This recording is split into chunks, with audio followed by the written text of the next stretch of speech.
श्रीगुरुभ्यो नमः। अथ द्वितीये सर्गे 30 पद्यम्। ततो मृगेन्द्रस्य मृगेन्द्रगामी वधाय वध्यस्य शरं शरण्यः जाताभिषङ्गो नृपतिर्निषङ्गादुद्धर्तुमैच्छत् प्रसभोद्धृतारिः। पदच्छेदः। ततः मृगेन्द्रस्य मृगेन्द्रगामी वधाय वध्यस्य शरं शरण्यः जाताभिषङ्गः नृपतिः निषङ्गात् उद्धर्तुम् ऐच्छत् प्रसभोद्धृतारिः।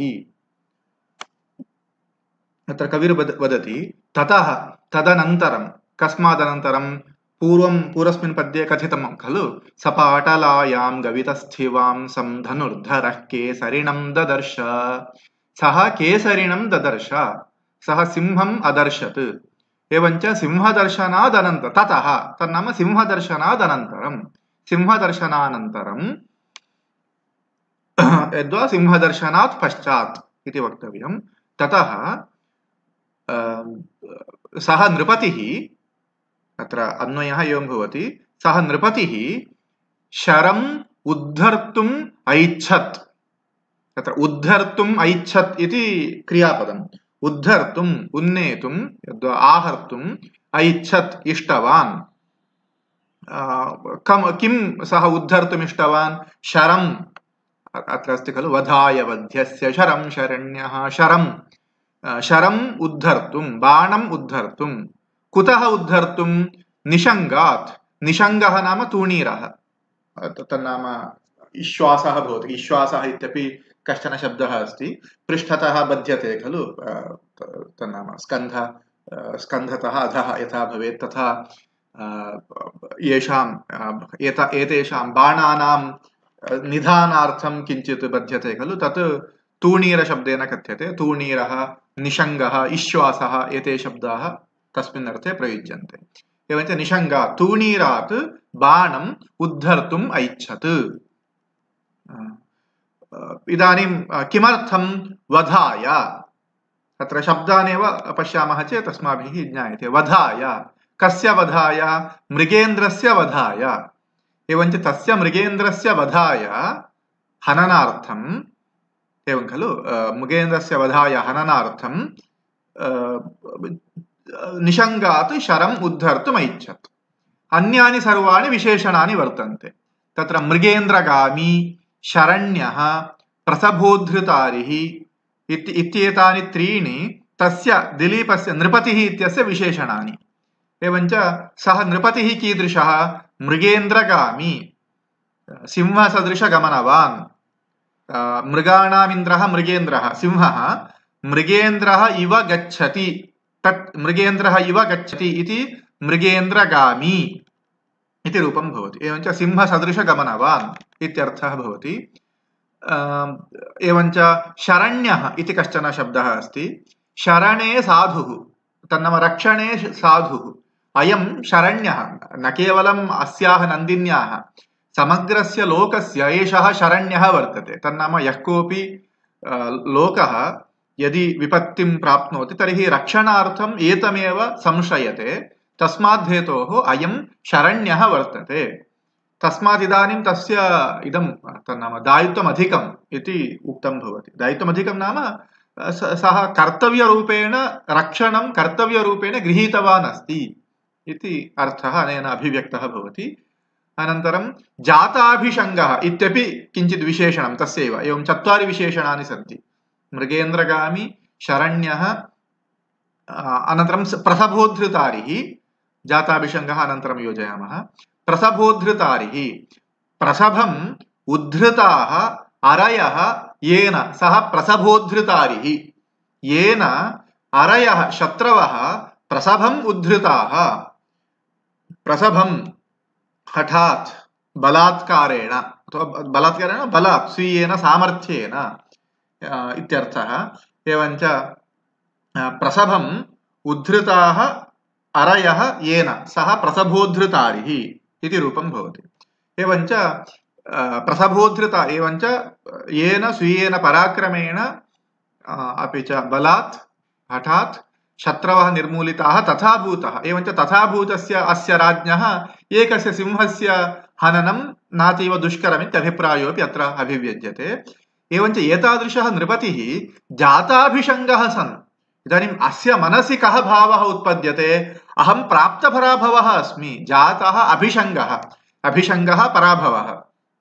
एवञ्च जातः अभिषङ्गः यस्य, सः जाताभिषङ्गः, तस्य मनसि अय्यो अहं रक्षणार्थम् अहमस्मि, मम विक्रमः जगत्प्रसिद्धः, इदानीं मम अक्ष्णोः समक्षमेव अयं सिंहः एतां धेनुं गृहीतवान् अस्ति इति तस्य पराभवः सः भावः तस्य हृदये उत्पन्नः। एवञ्च सः प्राप्तपराभवः सञ्जातः। इदानीं तथा भूतः सन् वध्यस्य वधार्हस्य मृगेन्द्रस्य, इदानीं सः मृगेन्द्रः इदानीं कीदृशः?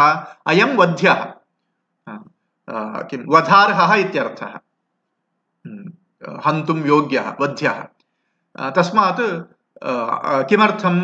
इदानीं धेनुः रक्षणीया चेत् अयं सिंहः वध्यः एव, हन्तव्यः एव। एवञ्च अयं वधार्हः, तस्मात् वध्यस्य मृगेन्द्रस्य वधाय। एवञ्च इदानीं वध्यत्वमपि तस्य वर्तते धर्मानुसारेण, तस्मात् निषङ्गात् शरम् उद्धर्तुम् ऐच्छत् इति कविः वदति। पुनः सर्वान् शब्दान् योजयित्वा अन्वयानुसारेण कथयामि। ततः सिंहदर्शनानन्तरं मृगेन्द्रगामी सिंहसदृशगमनवान् शरण्यः शरणे साधुः प्रसभोद्धृतारिः येन प्रसभं बलात् अरयः शत्रवः उद्धृताः निर्मूलिताः। एवञ्च येन बलात् शत्रवः निर्मूलिताः तथा भूतः सः नृपतिः राजा जाताभिषङ्गः सन् प्राप्तपराभवः सन् वध्यस्य मृगेन्द्रस्य वधार्हस्य सिंहस्य हननार्हस्य सिंहस्य वधाय हननाय निषङ्गात् तूणीरात् शरम् उद्धर्तुम् ऐच्छत् बाणम् उद्धर्तुम् इच्छवान् इति। एवञ्च हस्तः एवं गतः तूणीरं प्रति गतः, इमिडियेट्लि हस्तः तूणीरं प्रति गतः इत्यभिप्रायः। अधुना शब्दान् पश्यामः। ततः इति तसिल् प्रत्ययान्तम् अव्ययम्, तच्छब्दात् पञ्चम्यास्तसिल् इति सूत्रेण तसिल् इति प्रत्ययः। एवञ्च तस्मात् इति ततः, विग्रहवाक्यं तथा वक्तव्यं, तस्मात् इति ततः। एवञ्च पञ्चम्यास्तसिल् इति सूत्रेण तसिल् प्रत्ययः, तत्र तस् इति अवशिष्यते, तद् तस् अनन्तरं प्रक्रियाः सम्पद्यन्ते, ततः इति रूपं भवति। मृगेन्द्रस्य, मृगाणाम् इन्द्रः मृगेन्द्रः, तस्य मृगेन्द्रस्य मृगेन्द्रगामी, मृगाणाम् इन्द्रः मृगेन्द्रः, मृगेन्द्रः इव गच्छति इति मृगेन्द्रगामी, नकारान्तं प्रातिपदिकं मृगेन्द्रगामिन्। अत्र कर्तर्युपमाने इति किञ्चित् सूत्रं वर्तते। अत्रापि निनिप्रत्ययः, निनिप्रत्ययविधायकम् एकं सूत्रं मया प्राग् उक्तमासीत्, सुप्यजातो निनिस्ताच्छील्य इति। अत्र मृगेन्द्रः इव गच्छति इति विवक्षायां कर्तर्युपमाने इति सूत्रेण निनिप्रत्ययः, तत्र निनिप्रत्यये निमित्तमिदमस्ति यत् उपमानवाचकः कर्ता यदा उपपदं भवेत्, यथा इदानीं मृगेन्द्रः इव गच्छति, सः गच्छति, कः? राजा गच्छति। राजा कः इव गच्छति? मृगेन्द्रः इव गच्छति। एवञ्च मृगेन्द्रः अत्र उपमानं जातम्, एवञ्च कर्तृपदत्वेनापि वर्तते खलु, मृगेन्द्रः इव गच्छति। एवञ्च कर्तरि उपमाने, उपमाने कर्तरि उपपदे इदं धातोः निनिप्रत्ययः भवति इति अभिप्रायः सिद्ध्यति। एवञ्च ध्वांशरावी, उष्ट्रक्रोशी इत्यादयः शब्दाः, ध्वांशः इव रौति इति ध्वांशरावी, काकः इव रौति काकरावी। एवं बहूनि रूपाणि एवम् अस्माभिः निष्पादयितुं शक्यानि।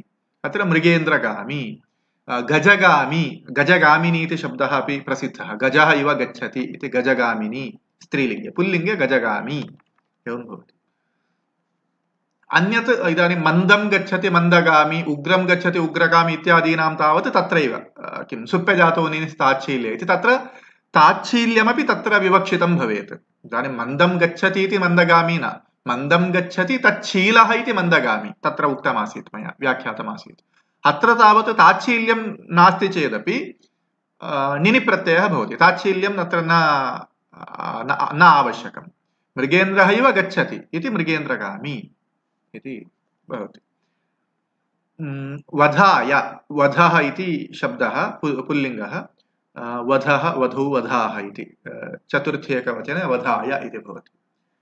वध्यस्य, वधम् अर्हति इति वध्यः इति रूपं भवति। तदर्हति इति सूत्रेण यत् प्रत्ययः, वधम् अर्हति, अयं यत् प्रत्ययः तद्धितः, वधम् अर्हति इति विवक्षायाम् अयं प्रत्ययः भवति।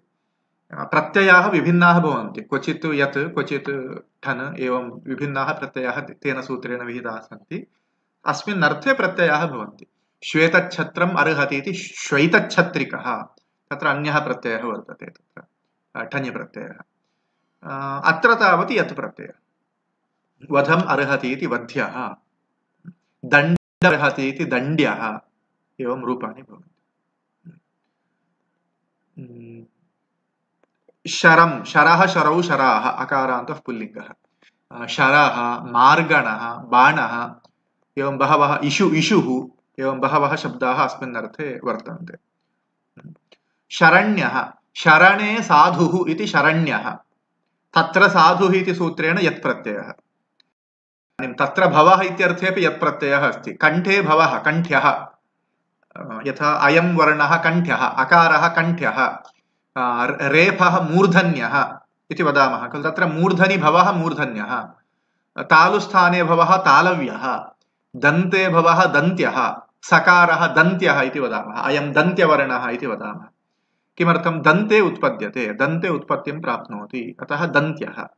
एवञ्च तत्र किं भवार्थे यत् प्रत्ययः, वधम् अर्हति इति यत् प्रत्ययः मया उक्तः। अत्र शरण्यः इत्यत्र तत्र साधुः इति सूत्रेण यत् प्रत्ययः। एवञ्च अर्थाः विभिन्नाः भवन्ति, तद्धितप्रकरणं तथा अस्ति।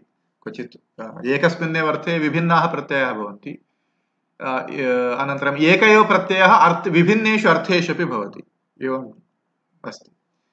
अस्तु, अग्रिमं जाताभिषङ्गः, जातः अभिषङ्गः, अभिषङ्गः नाम पराभवः, परिभवः, तिरस्कारः इत्यादयः विभिन्नाः अर्थाः सन्ति। एवञ्च जातः अभिषङ्गस्य, सः जाताभिषङ्गः। नृपतिः, नृणां पतिः नृपतिः, तत्र नृणाम् इति रूपद्वयं भवति षष्ठी बहुवचने। एवञ्च नृणां पतिः नृपतिः। निषङ्गात्, निषङ्गः तूणीरार्थः अयं शब्दः। अत्रापि निषङ्गः, तूणीरः, इश्वासः इति शब्दाः सन्ति। उद्धर्तुम्, उद् इति दकारान्तः उपसर्गः, उद् इति उपसर्गः, हृञ् हरणे इति धातोः हर्तुम्, उत् हर्तुम् उद्धर्तुम् इति भवति। ऐच्छत्, इषु इच्छायाम् इति धातोः लङ्लकारे प्रथमपुरुषे एकवचनम्, इषु इच्छायाम्, षु इति षकारः मूर्धन्यः। प्रसभोद्धृतारिः, प्रसभम् उद्धृताः अरयः येन सः प्रसभोद्धृतारिः इति रूपं भवति। अत्र बहुपदः बहुव्रीः अपि भवति, भवितुमर्हति, तस्मात् न दोषाय। प्रसभम् उद्धृताः अरयः येन सः प्रसभोद्धृतारिः, उद्धृतः नाम निर्मूलितः इत्यर्थः। एवम् अत्रापि शब्दालङ्कारः स्फुटं द्रष्टुं शक्यः। ततो मृगेन्द्रस्य मृगेन्द्रगामी, वधाय वध्यस्य शरं शरण्यः, शरं शरण्यः, वधाय वध्यस्य शरं शरण्यः। जाताभिषङ्गो नृपतिर्निषङ्गात्, शङ्ग शङ्ग इति पुनः अत्र आगतम्। नृपतिर्निषङ्गात् उद्धर्तुमैच्छत् प्रसभोद्धृतारिः। पुनः एतादृशेषु प्रसङ्गेषु किञ्चित् संयुक्ताक्षराणि महाप्राणवर्णाश्च प्रयोक्तव्याः। किमर्थम्? ओजो गुणः यदि आवश्यकः तर्हि ओजो गुणः नाम इदानीं युद्धम् अथवा रौद्ररसः, वीररसः तादृश अथवा रोषः, तादृशेषु किं तं भावम् अभिव्यङ्क्तुं महाप्राणवर्णाः संयुक्ताक्षराणि च अत्यन्तं समर्थाः भवन्ति। अतः पश्यन्तु, वधाय वध्यस्य धकारः प्रयुक्तः। पुनः जाताभिषङ्गो, ष महाप्राणवर्णाः, जाताभिषङ्गो नृपतिर्निषङ्गादुद्धर्तुमैच्छत् प्रसभोद्धृतारिः, उद्धर्तुमैच्छत् प्रसभोद्धृतारिः संयुक्ताक्षराणि पुनः पुनरान्वितानि तदपि आवश्यकं काव्येषु। एवं समग्रं व्याख्यातं। यदि जिज्ञासाः सन्ति तर्हि कक्षायां द्रक्ष्यामः। अग्रिमं पद्यम् अग्रिमे चलचित्रे वदिष्यामि, व्याख्यास्यामि।